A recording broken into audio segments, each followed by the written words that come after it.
लालू प्रसाद के साथ जाने का फैसला किया था क्योंकि गैर यादवों को इस बात का डर था कि यादव उन्हें फिर से परेशान करेंगे और इस माहौल को लेकर के नीतीश कुमार से वो वोट बैंक छिटकने लगा। जगदानंद सिंह हैं, लालू प्रसाद हैं, तो नीतीश के लिए कभी भी दाल गलने वाली स्थिति नहीं हो सकती। जगदानंद सिंह का बयान आया था कि कोई पोथी पत्रा पर लिख करके सनातनी नहीं हो सकता है, तो वहीं उन्होंने मैंने भी टीका लगाया है।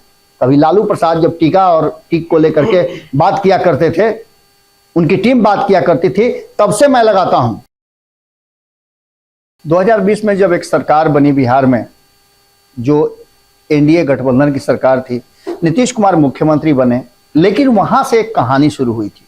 कहानी यह थी कि 2020 के चुनाव में नीतीश कुमार जी थोड़ा और होते होते एकदम कमजोर हो गए थे, लेकिन मुख्यमंत्री की कुर्सी पर बैठे थे तो उनके हाथों में बहुत सारे अधिकार थे। सरकार कैसे चलेगी उसके स्टीयरिंग उनके हाथ में थी, और ऐसी स्थिति में भारतीय जनता पार्टी उनके सामने मजबूर थी। वक्त आया, सब कुछ ठीक होने का दावा किया गया। यह भी कहा गया कि कई ऐसे मुद्दे में आए जिसमें नीतीश कुमार ने प्रधानमंत्री नरेंद्र मोदी को बहुत बड़ा नेता कहा, प्रधानमंत्री नरेंद्र मोदी ने इन्हें समाजवादी नेता कहा, और यहां से एक नई यात्रा की शुरुआत हुई। अब यह बात कि जीवित समाजवादियों में सबसे बड़े नेता नीतीश कुमार हैं, नीतीश कुमार को यह काफी सम्मानजनक लगा, और यहां से नीतीश कुमार ने अपने लिए एक रास्ता खोजना शुरू किया कि क्या वो भारतीय जनता पार्टी को छोड़ करके एक नई सरकार बना सकते हैं। ऑप्शन खुला था, क्योंकि दूसरे पक्ष में सरकार में आने की इतनी बेचैनी थी कि नीतीश कुमार हाथों हाथ लोक लिए गए। यहां तक कि मुख्यमंत्री के कुर्सी तक से समझौता हो गया और एक नई सरकार बन गई। भारतीय जनता पार्टी को पता भी नहीं चला, अमित शाह बात करते रह गए, लेकिन रात के अंधेरे में हुई बात सुबह होते होते समाप्त हो गई, और नीतीश कुमार राज्यपाल के पास गए, इस्तीफा दिया और सीधे राबड़ी आवास पहुंच गए। सरकार तो बन गई, लेकिन इस सरकार में पेंच बहुत सारे थे। जिसने भी इस पेंच को खोलने की कोशिश की, वो सारे लोग किनारा किए जाने लगे, क्योंकि इस बार यह फैसला ललन सिंह ने लिया था। ललन सिंह ने नीतीश कुमार को समझाने में कामयाबी हासिल की थी कि अगर आप एनडीए में रहते हैं, भारतीय जनता पार्टी के साथ रहते हैं, तो पार्टी और पद दोनों साफ हो जाएगा।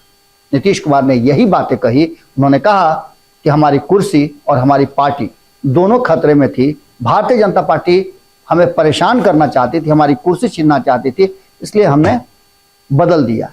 लेकिन उसके बाद की कहानियां कई ऐसी आई जिन कहानियों पर नीतीश कुमार को भीतर ही भीतर ये एहसास होने लगा कि उन्होंने एक बार फिर से एक फैसला ले लिया है जो शायद उनके हित में नहीं जा रहा है।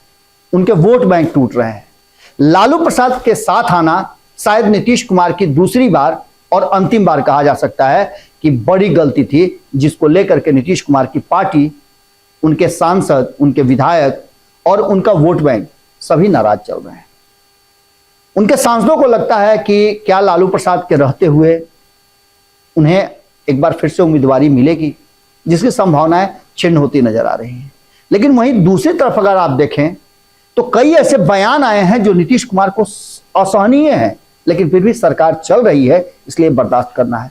तो वहीं दूसरी तरफ एक और बात बहुत महत्वपूर्ण हो गई कि जिस तरह से नीतीश कुमार के फैसले आ रहे थे, बार बार यह साबित किया जा रहा था कि भ्रष्टाचार अभी भी राष्ट्रीय जनता दल का मुख्य पेशा है।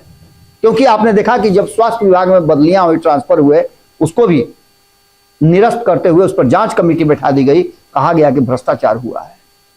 जब यही बात भूअर्जन विभाग में हुआ, राजस्व और भूमि विभाग में हुआ, वहां भी यही बात हुई, और इसके साथ साथ रामायण से लेकर महाभारत तक चर्चाएं शुरू हो गई, जो नीतीश कुमार के लिए असहज करने वाली थी। दूसरी तरफ ओबीसी का एक बड़ा हिस्सा इसलिए नाराज था कि नीतीश कुमार ने लालू प्रसाद के साथ जाने का फैसला किया था, क्योंकि गैर यादवों को इस बात का डर था कि यादव उन्हें फिर से परेशान करेंगे, और इस माहौल को लेकर के नीतीश कुमार से वो वोट बैंक छिटकने लगा। सबसे बड़ी बात, नीतीश कुमार ने पूरे देश भर में घूम करके गैर भाजपाइयों को एकजुट किया, लेकिन उन्हें मिला क्या? तो 0/0।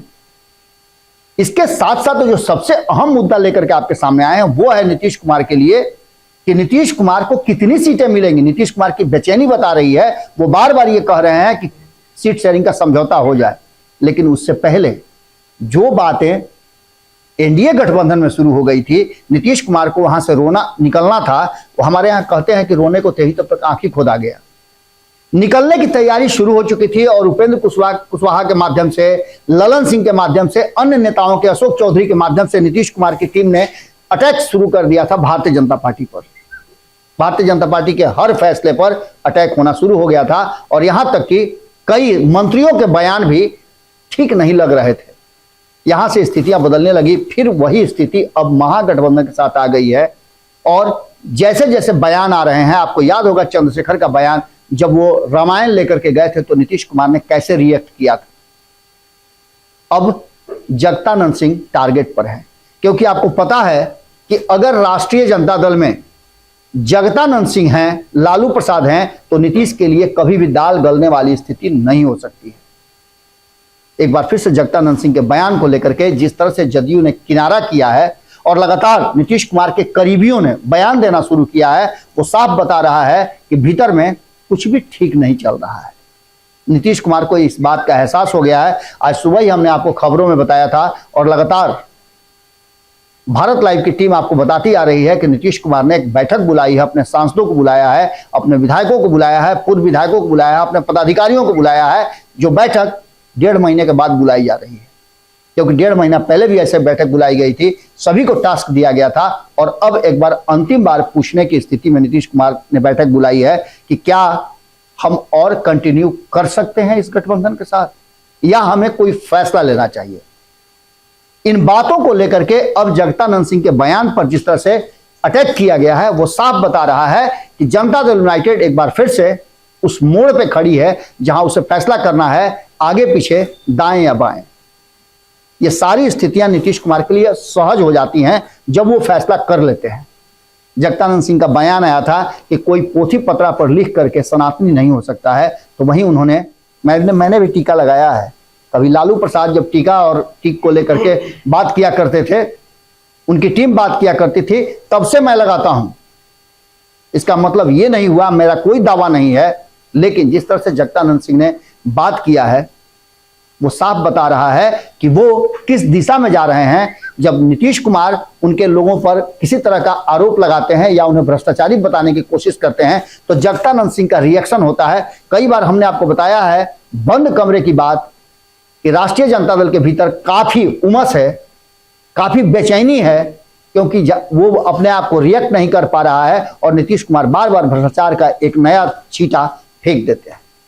ऐसी स्थिति में जगदानंद सिंह के बयान से किनारा करना जदयू का और कई तरह की बातें सामने रखना इस बात की तरफ इशारा कर रहा है कि मामला एक बार फिर से गंभीर है और कभी भी सरकार पर असर आ सकता है। नीतीश कुमार फैसला कोई बड़ा ले सकते हैं। जुड़े रहिएगा भारत लाइव के साथ, खबरों का सिलसिला लगातार जारी है। जैसे ही कोई नया अपडेट आता है हमारी कमेंट्री तो ऐसे ही जारी रहती है। बहुत बहुत धन्यवाद, नमस्कार। अगर ये वीडियो पसंद आई और वह बिहार के राजनीति और बिहारियत से सरोकार रखेनी तो सब्सक्राइब बटन दबा के चैनल के सब्सक्राइब कर ली। ओजे एगो घंटी बा, ओकरा बटन दबा देला से कुल सटीक और मारक खबर रुआ मुफ्त में मिल जाई। अगर रुआ पत्रकारिता के हमनी के नया प्रयोग में सहयोग कर चाहतानी तो ज्वाइन बटन दबा दी। पेटीएम नंबर नोट कर ली 9386816700। धन्यवाद।